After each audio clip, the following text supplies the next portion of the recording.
today.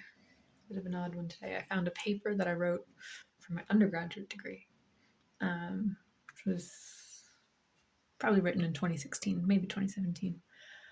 It's on Persia, so it is actually related to the other stuff. I'm going to read the first page and a half, 2 pages of it. We'll see if we can find a good spot to the end.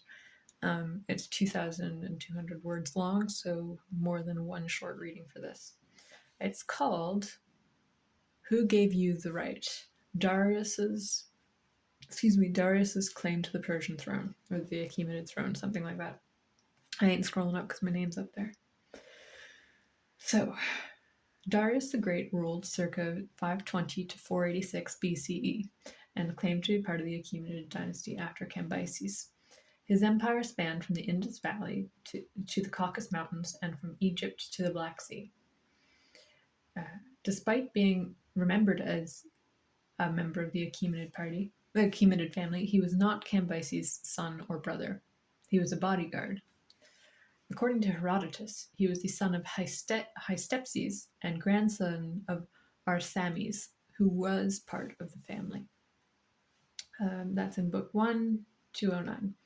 Despite not being directly related to Cambyses or Cyrus, he created a situation that legitimized his rule of the Persian people. There are few sources for the early years of Darius's reign, and fewer still from contemporary writers. The Bisitun inscription is one such source. It is in the voice of Darius the Great and located near modern Kermasha. The inscription's trilingual nature helped decode cuneiform languages. The cuneiform languages represented. You'd think I wouldn't stumble over these words so much. The carving at Bisitun is the most famous of Darius's inscriptions, and is one of the earliest as well. The inscription is trilingual with Old Persian, Amalite, and Akkadian, and documents the first years of Darius's rule. The inscription starts with his familial line going back to Manish,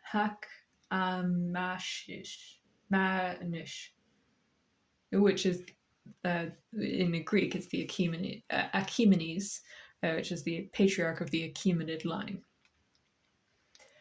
This is followed by a list of his controlled territories. Then, directly after staking his claim, Darius explains how Cambyses, king before him, killed his brother Bardia.